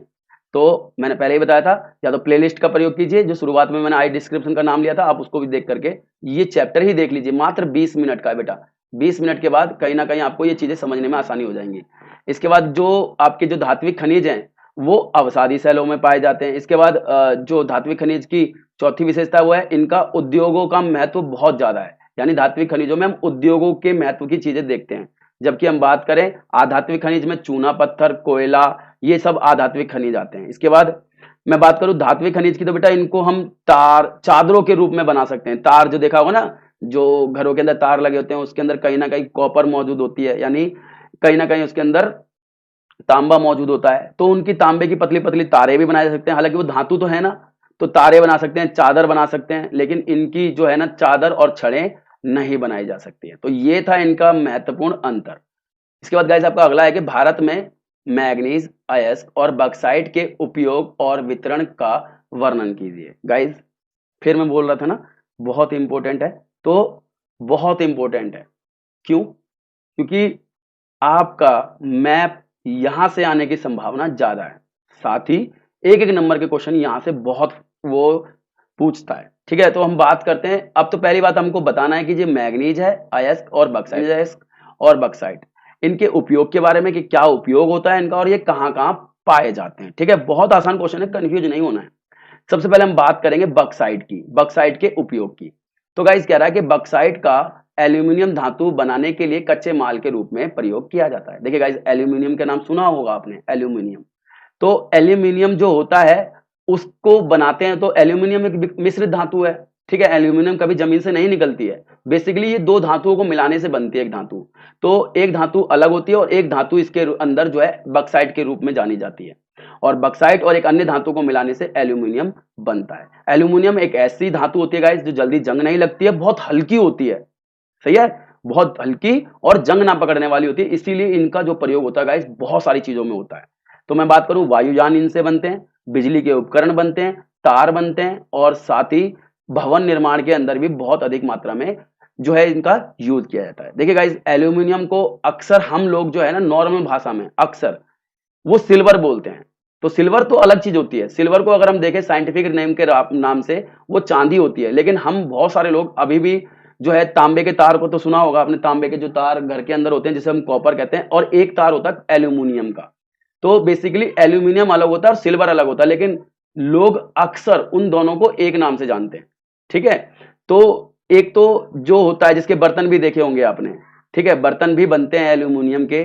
जो राजस्थानी लोग जो होते हैं, जो मटके टाइप में एक एल्यूमिनियम का होता है जो बिल्कुल चांदी के जैसा होता है देखने में, वो एल्यूमिनियम होता है आपका। ठीक है, और अब आपको समझ में आसानी होगी क्योंकि तो भाई ये चीज है क्या और इसका प्रयोग क्यों किया जाता है। ठीक है, इसके बाद प्यारे बच्चों हम बात करेंगे ये कहां कहां पाया जाता है। तो आप देखिए उड़ीसा, कालाहांडी, संबलपुर, राजगढ़, कोरापुट और बक्साइट के भंडार पाए जाते हैं इन क्षेत्रों में। ठीक है गाइस, इसके बाद आंध्र प्रदेश में भी मिलते हैं ये, विशाखापट्टनम, विजयनगर, श्रीकाकुलम जिले में और बक्साइट के क्षेत्र मिलते हैं। इसके अतिरिक्त हम बात करें छत्तीसगढ़ के जो बस्तर है, बिलासपुर जिला है, और मध्य प्रदेश में मैकाले पहाड़ियां हैं, ये इन क्षेत्रों में पाए जाते हैं। गाइस नाम बहुत आसान है, हमने सब कुछ कहीं ना कहीं पहले पढ़ा हुआ है, सिर्फ आपको रिलेट करना है कि भाई कौन सा क्षेत्र किस लिए है। अब हम बात कर रहे हैं, आपको पता होना चाहिए किसकी बात कर रहे हैं, बक्साइट की बात कर रहे हैं। ठीक है ना, तो बक्साइट के ये क्षेत्र थे। और फिर हमने ये कुछ चीजें हैं वो गुजरात में भी मिलते हैं, मैंने गुजरात के अंदर भी बताया कि कहाँ कहाँ मिलता है बक्साइट। तो आप बोलिए जामनगर, साबरकांठा, खेड़ा, कच्छ, गुजरात, महाराष्ट्र और ठाणे और कोलवा और कोल्हापुर जिले में पाए जाते हैं प्यारे बच्चों। इसके बाद आपका अगला क्वेश्चन है मैग्नीज के बारे में कि भाई मैग्नीज क्या है। पहले हम इसका उपयोग बताएंगे और इसके बाद बताएंगे हम इसके विस्तार के बारे में, ठीक है। तो कहीं ना कहीं सबसे पहले हम बात करते हैं मैग्नीज। तो मैग्नीज का सबसे अधिक उपयोग जो होता है गाइस, वो चादर निर्माण के लिए किया जाता है, ठीक है, जो युद्ध के टैंक निर्माण में भी प्रयोग किया जाता है। देखिए गाइस, जो चादरें होती हैं मैग्नीज की, वो हल्की धातु होती है और बहुत मजबूत धातु होती है, और इसका प्रयोग करके हम युद्ध के जो टैंक होते हैं, टैंकों की युद्ध जो है ना चादरें बनाते हैं। इसके अतिरिक्त चीनी मिट्टी के बर्तन बनाने के लिए भी मैग्नीज का प्रयोग किया जाता है। बिजली का सामान, कांच, ब्लीचिंग पाउडर, दवाएं और जो बैटरियां होती हैं, सोने के आभूषणों में जो है इसको यूज किया जाता है। वार्निश यानी पॉलिश के लिए भी, रसायनों के उद्योग में भी मैग्नीज का बहुत अधिक यूज किया जाता है। देखिए गाइस, मैंने पहले बताया था मैग्नीज, इसको हम यूज करते हैं मिश्र धातु बनाने के लिए प्रयोग करते हैं, ठीक है। इसके बाद हम बात करेंगे इसके वितरण के बारे में, यानी ये वितरण यानी इसका फैलाव कहाँ कहाँ तक है, ठीक है। तो हम बात करते हैं, तो मैग्नीज जो है गाइस सबसे अधिक जो है उड़ीसा में मिलता है। भारत के अंदर सबसे अधिक कहाँ मिलता है? उड़ीसा के अंदर। इसके बाद कर्नाटक, फिर महाराष्ट्र, फिर मध्य प्रदेश, छत्तीसगढ़, महाराष्ट्र और गोवा में पाया जाता है। इसके अतिरिक्त आंध्र प्रदेश, बिहार, गुजरात, राजस्थान, पश्चिम बंगाल में भी मैग्नीज पाया जाता है। गाइस, जैसे कि मैंने बताया था कि दो खनिजों के बारे में वो बात कर रहा था, देखिए नाम लेकर के पूछेगा अब आपसे वो, ठीक है, नाम लेकर के पूछ रहा है मैग्नीजाइट और बक्साइट के बारे में बताइए, ठीक है ना। तो चलिए इसके बाद हम अपना अगला क्वेश्चन देखते हैं कि तांबा, तांबा और अभ्रक के बारे में क्वेश्चन पूछेगा कि भाई इसका जो है विस्तरण और इसका विशेषता के बारे में बात कीजिए। देखिए गाइस, सभी जानते हैं तांबा जो है, तांबे का प्रयोग विद्युत कार्यों में किया जाता है। तांबे के भंडार प्रमुख रूप से झारखंड के सिंहभूम वाले इलाके में पाए जाते हैं, मध्य प्रदेश के बालाघाट, और हम बात करें राजस्थान के झुंझुनू और अलवर में इसके जो क्षेत्र हैं वो पाए जाते हैं, और कर्नाटक के हसनगढ़, तमिलनाडु और दक्षिणी आरकाट जिले में ये पाए जाते हैं। इसके बाद हम विशेषताओं के बारे में चर्चा करें तो आप सभी जानते हो भाई, तांबे की जो विशेषताएं होती हैं वो क्या होती हैं कि ये अलोह धात्विक खनिज है, यानी पहली बात तो ये धात्विक खनिज है, लेकिन इसके अंदर लोहे वाले गुण नहीं होते हैं। तो इसके लिए आपको मैंने बताया था 11वीं वाला चैप्टर देखना पड़ेगा कि इसकी चीजें क्या हैं। इसके बाद इसका जो प्रयोग है बिजली के तार बनाने में किया जाता है, और इस धातु का प्रयोग जो है गाइस मिश्र धातु बनाने के लिए भी किया जाता है। आपने देखा होगा कि कई बार सुना भी होगा कि जो सोने की चीजें होती हैं उनको बनाने के लिए पहले उसको उसके अंदर जो है ना शुद्ध सोने का कुछ नहीं बनता है, 24 कैरेट का, वो बहुत नरम होता है। इसके अंदर थोड़ा सा उसको नरम और उसको आकृति देने के लिए मिश्र धातु के रूप में तांबा भी मिलाया जाता है गाइस, ठीक है ना। इसके बाद आपका है गाइस कि भारत का अभ्रक वितरण बताना है आपको। अब अभ्रक का वितरण क्या क्या है, कहाँ कहाँ फैलता है अभ्रक। देखिए गाइस, अभ्रक जो होता है वो बहुत इंपॉर्टेंट है। क्यों इंपॉर्टेंट है? क्योंकि भारत के अंदर दुनिया का सबसे अधिक अभ्रक पाया जाता है, यानी दुनिया में सबसे अधिक यदि अभ्रक पाया जाता है, कहाँ पाया जाता है? तो आप बोलोगे भारत के अंदर ही पाया जाता है। अब भारत के अंदर कहाँ कहाँ पाया जाता है, तो आप इसके लिए याद रखेंगे कि इसके लिए आप बिहार, आंध्र प्रदेश, राजस्थान पे पाया जाता है, ठीक है। इसके अतिरिक्त थोड़ा बहुत जो है अभ्रक तमिलनाडु, पश्चिम बंगाल और मध्य प्रदेश में भी पाया जाता है। इसके बाद झारखंड और बिहार। गाइस देखिए गाइस, अभ्रक के यहाँ पर बहुत ही विस्तृत विस्तृत पेटियां हैं अभ्रक के फैलाव की। देखिए गाइस, झारखंड में उच्च कोटि का अभ्रक पाया जाता है, जबकि हम बात करें झारखंड और बिहार पेटी के बारे में तो यहाँ की जो पेटी है अभ्रक की वो लगभग 150 किलोमीटर चौड़ी है, और देश के कुल उत्पादन का यानी 50% जो अभ्रक है वो यहीं से निकाला जाता है। इसके बाद आंध्र प्रदेश, आंध्र प्रदेश के अंदर नेल्लौर जिले में उच्च कोटि का अभ्रक का उत्पादन किया जाता है। यहाँ देश का लगभग 30% अभ्रक पाया जाता है, यानी देश का 30% अभ्रक वो यहीं से निकाला जाता है। इसके बाद आपका राजस्थान। तो अब राजस्थान के बारे में बताओगे गाइस कि राजस्थान में अभ्रक का उत्पादन अजमेर, व्यावार, भीलवाड़पुर जिले में होता है, ठीक है गाइस। इस तरीके से आपको ये याद रखना होगा, ठीक है, क्या क्या चीजें कहाँ कहाँ पाई जा रही है। देखिए मैंने बताया था ना कुछ चीजें तो आपको याद रखनी पड़ेंगी गाइस। शुरुआत में मैं बता रहा था कि चीजें हैं, 2-3 क्वेश्चन हैं आपको, जैसे वो वितरण और फैलाव वाले, वहीं आपको इन क्षेत्रों को याद रखने की आवश्यकता पड़ेगी।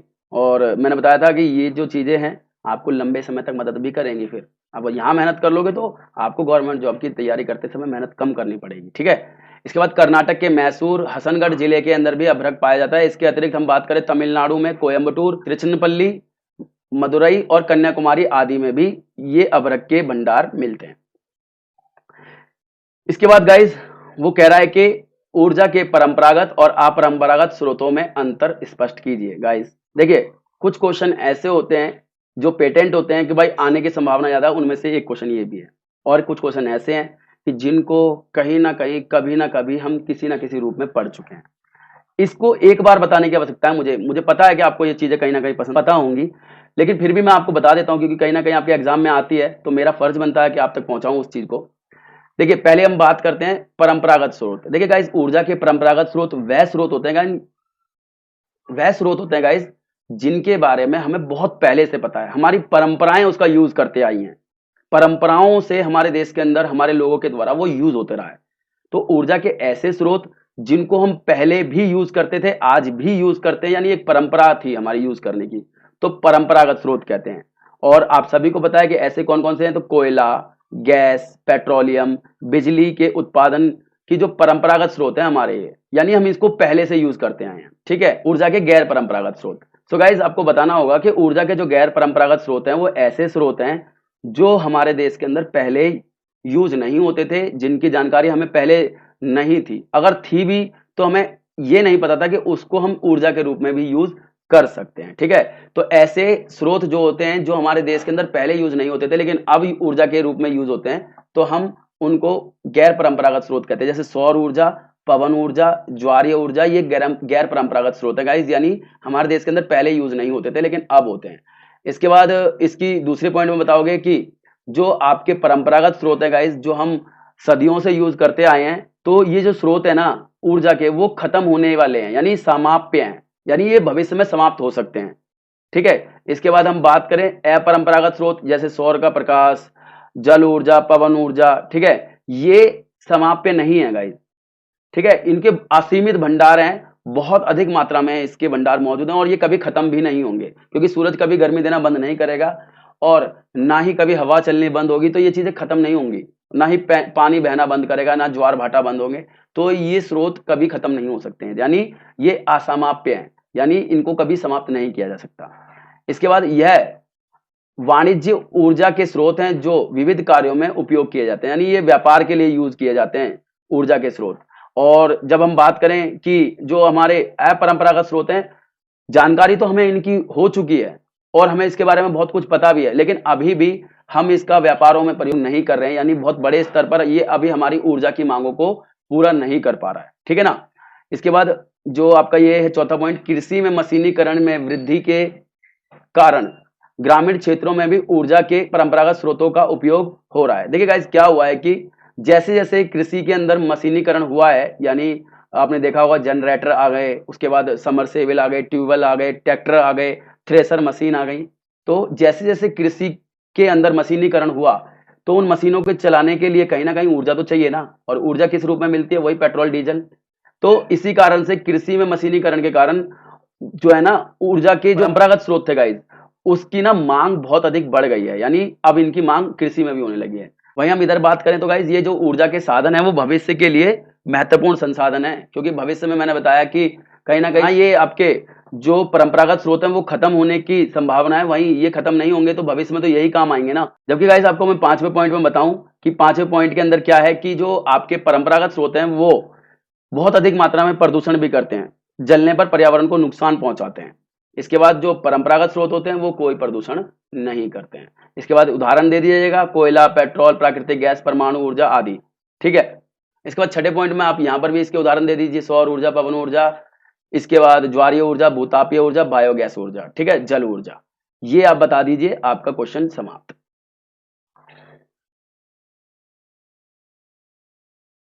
इसके बाद गाइस आपका अगला क्वेश्चन है कि ऊर्जा के परंपरागत स्रोतों का वितरण व विशेषताएं बताइए। यानी अब वो कह रहा है कि जो ऊर्जा के परंपरागत स्रोत हैं, परंपरागत यानी जिनके बारे में हम सदियों से यूज करते हैं, जानकारी रखते हैं, उनके बारे में बताइए कि उनकी विशेषताएं क्या हैं और उनका विस्तार कहाँ कहाँ तक है। थोड़ा सा बड़ा क्वेश्चन होगा, लेकिन हाँ उतना बड़ा नहीं जितना जो है आपका 6 नंबर का क्वेश्चन पॉलिटिकल साइंस या हिस्ट्री का होता है, यानी कुल मिलाकर के थोड़ा सा अन्य क्वेश्चनों की तुलना में बड़ा हो सकता है। सबसे पहले हम बात करेंगे ऊर्जा के परंपरागत स्रोतों के अंदर कोयले के बारे में।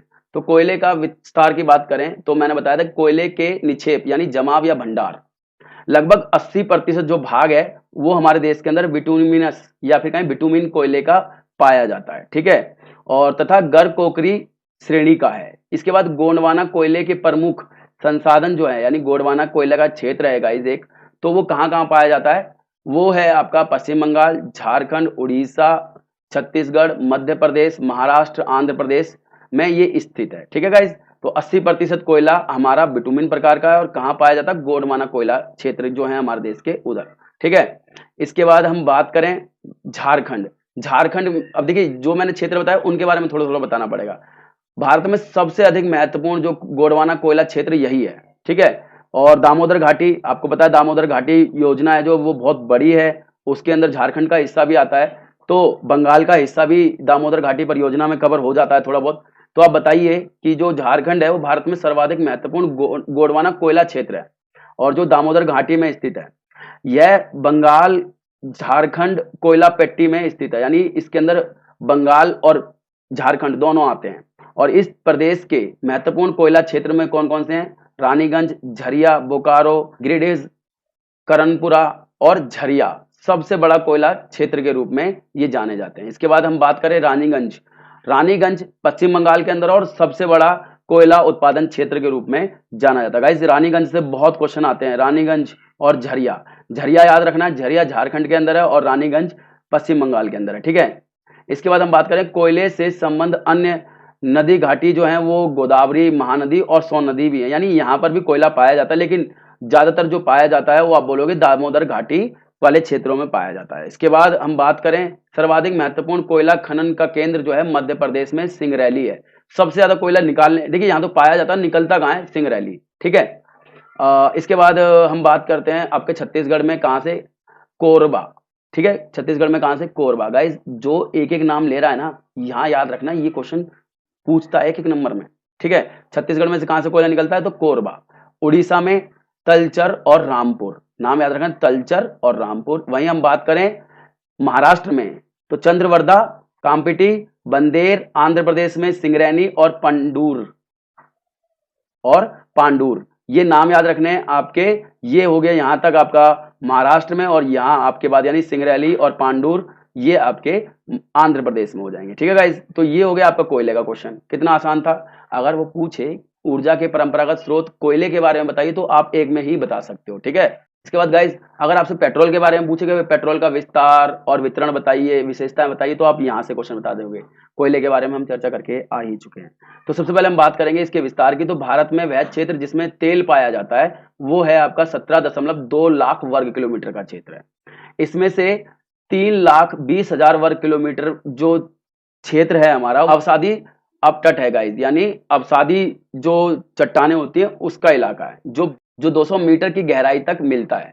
तेल घाटी परत वाले 13 महत्वपूर्ण बेसिन है, जिनको हम ना 3 भागों में बांट सकते हैं, यानी कुल मिलाकर के जहां से तेल निकाला जाता है वो 13 महत्वपूर्ण बेसिन है जो 3 भागों से विभाजित होते हैं। तो आप देखिए उसमें आप याद रखिएगा 3 नाम जो बहुत इंपॉर्टेंट है, वो है आपका कैम्ब बेसिन, ऊपरी असम बेसिन और मुंबई असम क्षेत्र। ठीक है, कैम्बे बेसिन, दोबारा बता रहा हूं, ऊपरी असम क्षेत्र और साथ ही मुंबई असम क्षेत्र। ठीक है, इसके बाद यहां से पूछना का नहीं ज्यादा, लेकिन आप यहां से बताइए फिर भी कि इन सभी क्षेत्रों में वाणिज्य तेल उत्पादन किया जाता है, यानी व्यापार के लिए तेल निकाला जाता है। राजस्थान, कावेरी, कृष्णा, गोदावरी बेसिन, अंडमान, हिमालय, बंगाल, गिरिपाद, गंगा की घाटी तथा त्रिपुरा, नागालैंड, मेखला क्षेत्र में पेट्रोलियम धारी परत पाई जाती है। देखिए गाइस उसने विस्तार बता दिया कहाँ कहाँ। तो आप बोलिए राजस्थान, कावेरी, कृष्णा, गोदावरी बेसिन, अंडमान, बंगाल, हिमालय, गिरिपाद की जो पहाड़ियां हैं और गंगा की जो घाटियां हैं, और साथ ही त्रिपुरा और जो नागालैंड मेखला है वहां पर पेट्रोल धारी परतें हैं, यानी यहाँ पर हमारी पेट्रोल पाई जाती है।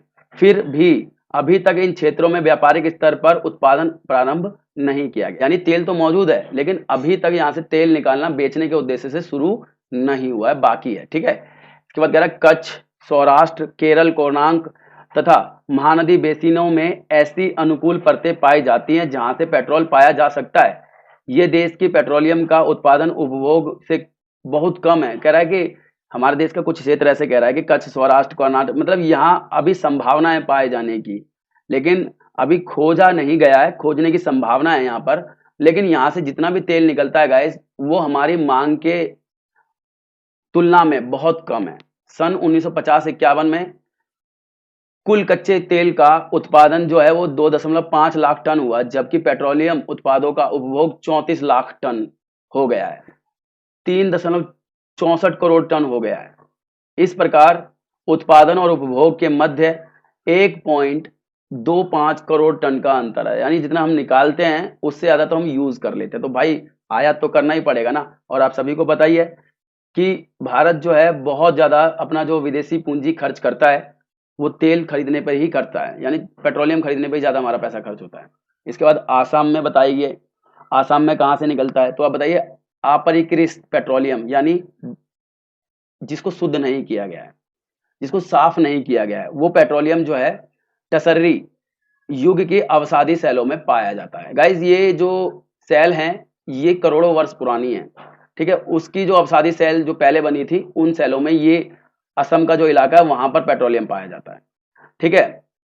इसके बाद कह रहा है और उत्पादन यहाँ पर 1956 में तेल एवं प्राकृतिक गैस आयोग की स्थापना के बाद यहाँ से शुरू हुआ तथा असम में डिगबोई एकमात्र तेल उत्पादक क्षेत्र था पहले, यानी सबसे पहले यही शुरुआत की गई थी तेल निकालने की असम के अंदर। लेकिन 1956 के बाद परिदृश्य बदल गया। हाल के वर्षों में देश के दूरतम पश्चिमी पूर्वी तट में नए तेल निक्षेप पाए गए हैं। असम में डिगबोई, नाहरकटिया तथा मोरान महत्वपूर्ण उत्पादक क्षेत्र है। गाइस कह रहा है कि अभी और हमारे देश के अंदर जो पश्चिमी और पूर्वी तट है वहां पर नए तेल की जो पहचान कर ली गई है, लेकिन असम में डिगबोई, नाहरकटिया और मोरान जैसे क्षेत्र हैं वहां से तेल निकाला जाता है, ठीक है। इसके बाद मैं आपको बताता हूँ गुजरात के अंदर। तो देखिए मैंने बताया था गुजरात के अंदर अंकलेश्वर, ककोल और महसाणा, नवागाम, कोसांबा तथा लुनेज ये क्षेत्र ऐसे हैं जहां से गुजरात के अंदर तेल निकाला जाता है। मुंबई के अंदर तो आप सभी को पता है मुंबई हाई, जो मुंबई नगर से 160 किलोमीटर दूर समुद्र के अंदर है और जिसकी खोज 1973 में की गई थी और तेल निकालना शुरू किया गया था 1976 में। तो गाइस तारीख याद रखनी, यहाँ से क्वेश्चन आते हैं, ठीक है ना। कब इसकी पहचान की गई, कब खोज की गई और कब इसको शुरू किया गया। इसके बाद बताइए अब गैस के बारे में। तो देखिए वितरण के बारे में बात करें तो gas authority of India limited की जो स्थापना की गई वो 1984 में की गई। सार्वजनिक क्षेत्र के उद्गम के रूप में इसकी शुरुआत की गई थी, यानी सबकी भलाई के लिए एक सरकारी कंपनी के रूप में गैस अथॉरिटी लिमिटेड की स्थापना 1984 में की गई। प्राकृतिक गैस के परिवहन एवं विपणन के लिए इसको बनाया गया था, यानी हम प्राकृतिक गैस निकालेंगे, उसको इधर उधर ले जाएंगे, उसको व्यापार करेंगे। गैस के सभी तेल क्षेत्रों में तेल के साथ प्राप्त किया जाता है। वो कह रहा है कि जो गैस है ना वो भारत के जहां पर भी तेल है ना, जहां पर से भी तेल निकलते हैं तेल के साथ ही गैस निकलती है। फिर भी हम बात करें किंतु इसके परिनिष्ठ भंडार जो है वो तमिलनाडु के पूर्वी तट, उड़ीसा, आंध्र प्रदेश, त्रिपुरा, राजस्थान, गुजरात, महाराष्ट्र के अपतटीय कुओं में पाए जाते हैं। देखिए गाइस वो कह रहा है कि जो अपतटीय कुएं जहां से तेल निकलता है वहीं से ही गैस भी निकलती है, ठीक है ना। इसके बाद गाइस आपका अगला है कि ऊर्जा के अपरंपरागत स्रोत कौन कौन से हैं, वितरण और विशेषताएं बताइए। देखिए अभी हम सारे जो है परंपरागत स्रोतों के बारे में जान करके आए प्यारे बच्चों। अब हम बात करेंगे अपरंपरागत स्रोतों के बारे में। तो ऊर्जा के अपरंपरागत स्रोत में सौर ऊर्जा, पवन ऊर्जा, ज्वारीय ऊर्जा, भूतापीय ऊर्जा और जैव ऊर्जा शामिल है। ये उपरोक्त संसाधन समान रूप से वितरित और पर्यावरण हितैषी है, मतलब सभी जगह ऐसा नहीं है कि कहीं पर कम है कहीं पर ज्यादा है, सभी जगह समान रूप से है, ठीक है। साथ में पर्यावरण हितैषी भी हैं, पर्यावरण की रक्षा करने वाले हैं।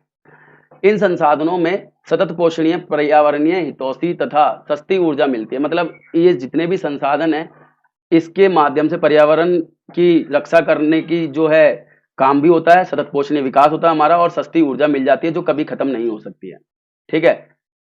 इसके बाद इसमें बताइए पहले पॉइंट में आप नाभिकीय ऊर्जा बताओगे। तो नाभिकीय ऊर्जा हाल के वर्षों में नाभिकीय ऊर्जा एक व्यवहार स्रोत के रूप में उभरा है। नाभिकीय ऊर्जा के उत्पादन में प्रयुक्त होने वाला महत्वपूर्ण खनिज यूरेनियम और थोरियम है। देखिएगा जो नाभिकीय ऊर्जा है, परमाणु ऊर्जा है, ऐसा नहीं है कि ये कोई नई है, लेकिन पहले इसका यूज नहीं होता था लेकिन अब होता है। और आपको पता है कि इसके अंदर हम यूरेनियम और थोरियम को जलाते हैं, ठीक है, और उससे जो ऊर्जा मिलती है उससे हम ऊर्जा प्राप्त करते हैं। इसके बाद यूरेनियम जो हमारे देश के अंदर मिलता है, तो आप बताइए इंपॉर्टेंट है गाइस, यूरेनियम कहाँ मिलता है? वो धारवाड़ सेलों में पाए जाते हैं। भौगोलिक रूप से यूरेनियम अयस्क जो है सिंहभूम, तांबा पेटी तथा अनेक स्थानों पर मिलते हैं। जैसे हम बात करें राजस्थान के उदयपुर, अलवर, झुंझुनू जिले में, साथ ही मध्य प्रदेश के दुर्ग जिले में, महाराष्ट्र के कुछ भंडारा जिला नाम है एक जगह का, वहां मिलते हैं। हिमाचल प्रदेश के कुल्लू जिले में यूरेनियम पाया जाता है। ठीक है गाइस, यूरेनियम और थोरियम पाया जाता है। यहाँ तक तो जो अभी मैंने बात की, तो जो मैंने भी चीज यहाँ पर तो यूरेनियम मिलता है। अब थोरियम की बात करते हैं। थोरियम भी नाभिकीय ऊर्जा में प्रयोग किया जाता है, लेकिन अभी तक इसके लिए रिएक्टर नहीं बनाए गए, भट्टी नहीं बनाई गई है जहां इनको जलाया जा सकता है। इसीलिए हमारे देश के अंदर पूरी दुनिया के सबसे अधिक थोरियम भंडार हैं, परंतु अभी किसी काम के नहीं है, क्योंकि थोरियम को यूज करने के लिए जो रिएक्टर्स चाहिए होते हैं, जो मशीनें चाहिए होती हैं, वो नहीं बनाई गई हैं, इजाद नहीं की गई हैं। इसलिए अभी थोरियम जो मुख्यतः है ना, केरल के तटीय क्षेत्र जो है, यानी आप देखिए तटीय क्षेत्र यानी जो तट वाले क्षेत्र है वहां पर, और कहां पर, बालू में मोनोजाइट और इलेमेनाइट से प्राप्त किया जाता है। ये गाइस चट्टाने हैं, मोनोजाइट की और इल्मेनाइट की चट्टाने, वहां से प्राप्त किया जाता है। विश्व में सबसे समृद्ध मोनोजाइट निक्षेप केरल के पाल काकड़ा तथा कोलम में है।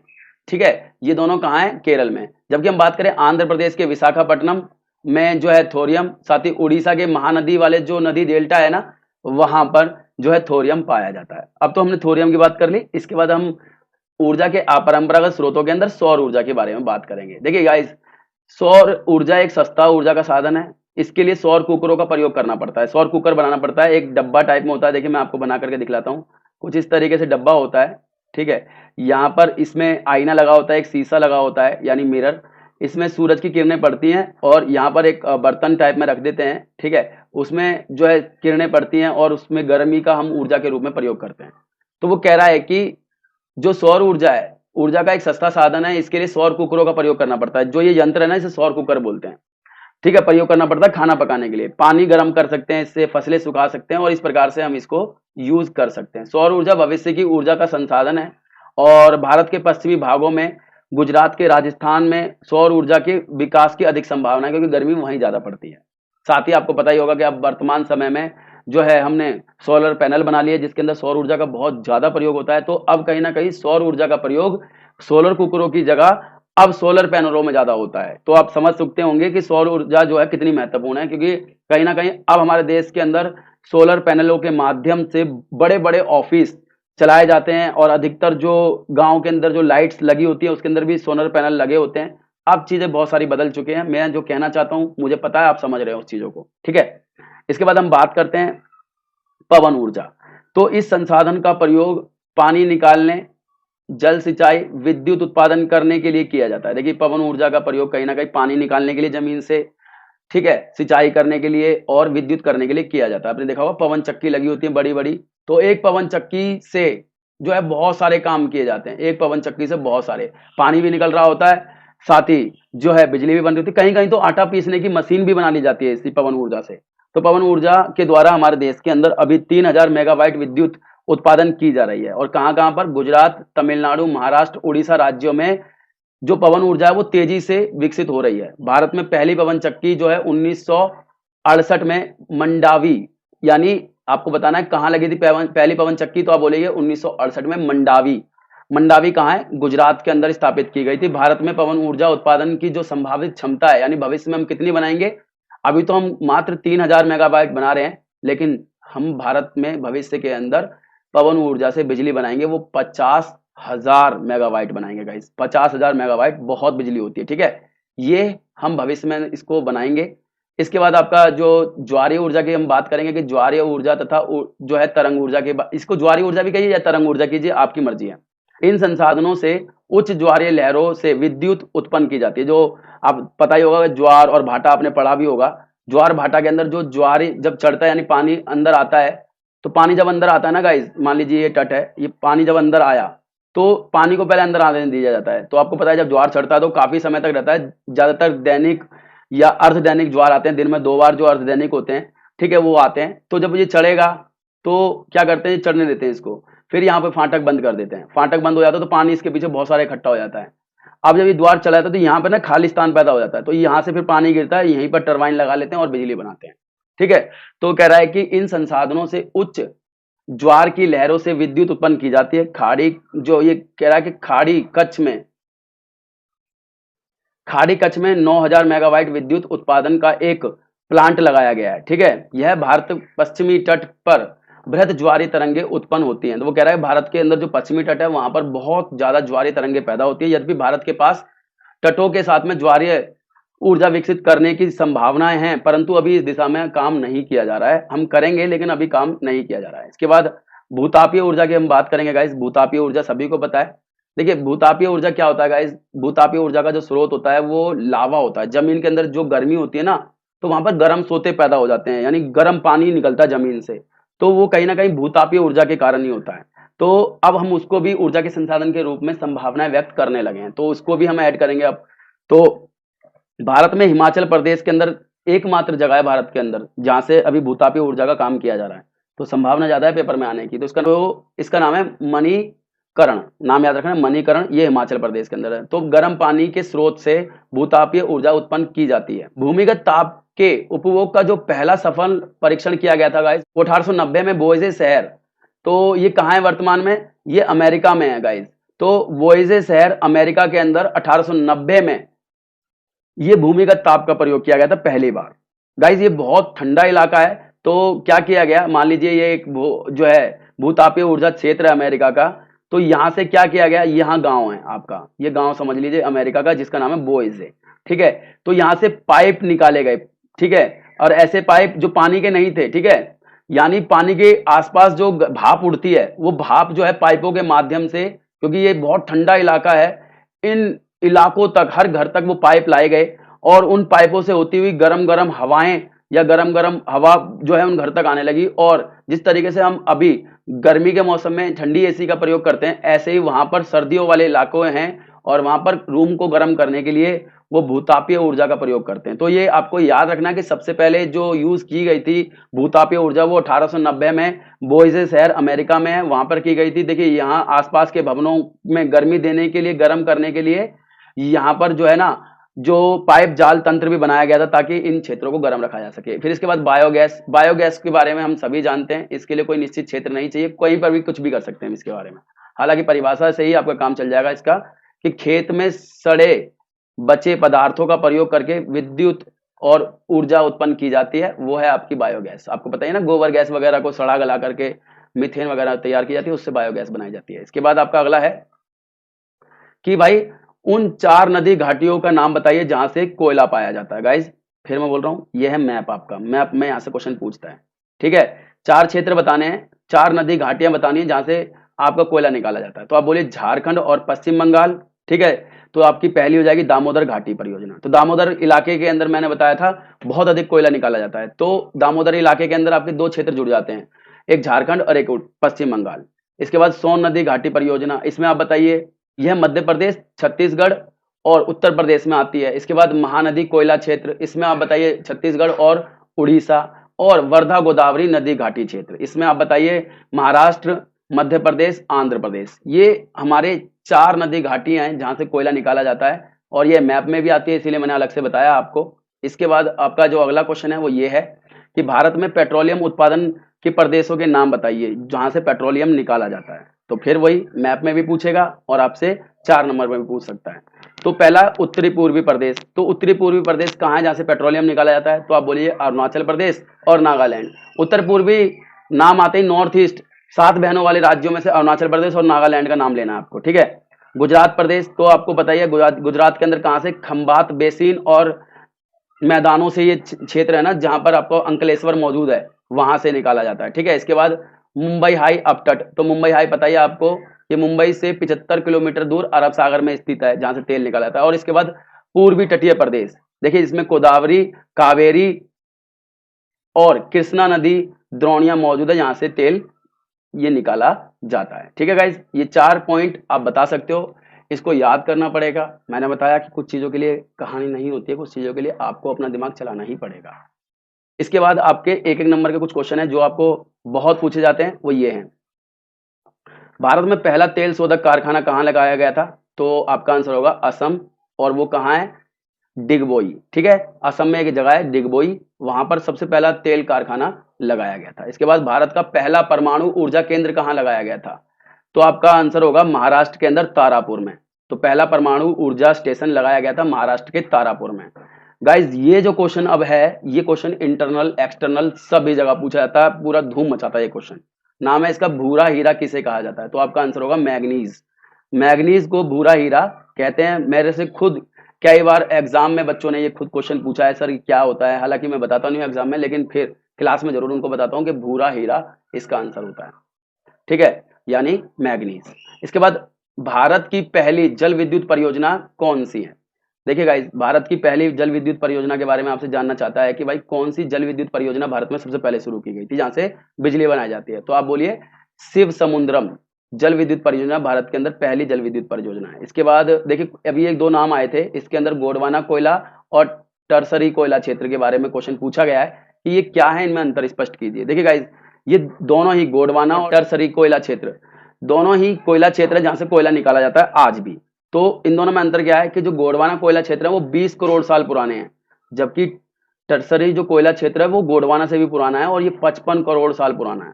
इसके बाद ये देश का 80% कोयला क्षेत्र है, जबकि हम बात करें 33 जो कोयला क्षेत्र है वो टर्सरी कोयला क्षेत्र के भी गाइस। इसमें से हम बात करें तो इसमें 76% भंडार मौजूद है, और हम टर्सरी कोयला क्षेत्र के बारे में बात करें तो ये आसाम, अरुणाचल प्रदेश, ठीक है, मेघालय आदि में पाए जाते हैं, ठीक है।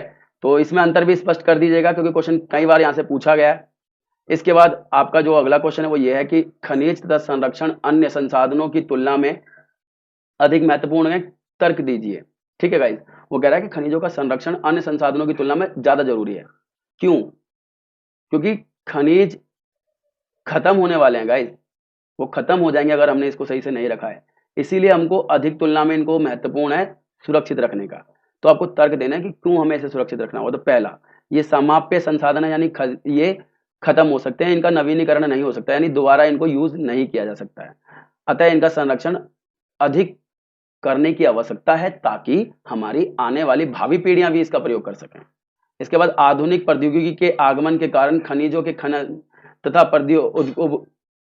उपभोग में तीव्रता पैदा आ गई, जिससे समाप्ति की कागार पर ये पहुंच गए। वो कह रहा है कि टेक्नोलॉजी के कारण हमने आधुनिकता तो प्राप्त कर ली है, इसके कारण ये ना खनन में ना बहुत तेजी आ गई है और इतना अधिक खनन होने लगा है, इतने ज्यादा बहुत मात्रा में खनिजों का निकाला जाने लगा है कि ये खत्म होने की कगार पर आ गए हैं, इसलिए इनकी संरक्षण की आवश्यकता है।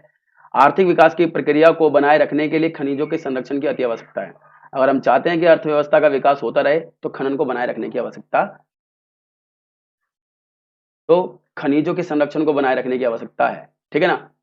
इसके बाद आपका अगला है भारत के दक्षिण पश्चिमी पठार के खनिज क्षेत्रों की किन्हीं 3 विशेषताओं का वर्णन कीजिए। यानी वो पूछ रहा है कि भारत के दक्षिण पश्चिमी पठार के जो खनिज क्षेत्र है उनकी 3 विशेषताएं बताइए कि क्या विशेषता। देखिए दक्षिण पश्चिमी पठार के बारे में हमने पहले ही बात की है, बहुत आसान है।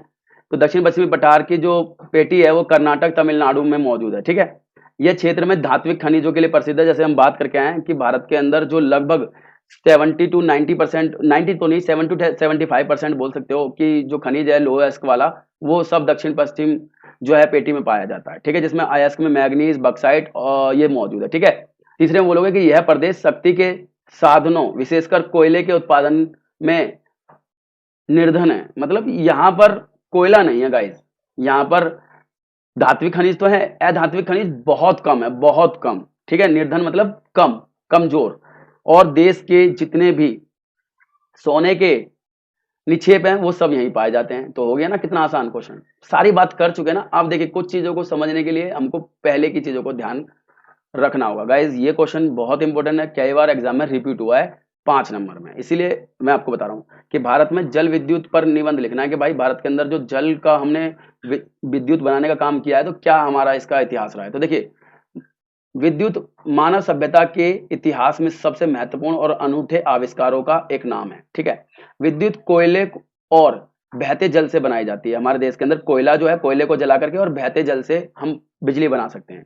जल विद्युत ही सबसे सस्ती विद्युत है और साथ ही इसके निर्माण के लिए प्राकृतिक जल प्रपात सुविधाजनक है। यानी जो हमारे वो होते हैं ना झरने, जल प्रपात जिसे कहते हैं, जिसमें बहुत ऊंचाई से पानी गिरता है, तो वहां पर कुछ मशीन नहीं लगानी, सिर्फ टरबाइन लगाने होते हैं और वहां से हम बहुत सस्ते में बिजली बना सकते हैं। जलप्रपात के लिए निरंतर जल प्रवाह आवश्यक है, यानी इस बिजली को बनाने के लिए और जलप्रपातों के लिए ऐसे नहीं कि बस 2 दिन पानी आया और फिर बंद, वहां पर लगातार ना पानी गिरना चाहिए। इसके बाद वो कह रहा है कि इस पॉइंट में लिखोगे जल विद्युत निगम की स्थापना जल विद्युत उत्पादन के लिए की गई थी। इसके द्वारा अब तक 8 महत्वपूर्ण परियोजनाएं शुरू की गई हैं।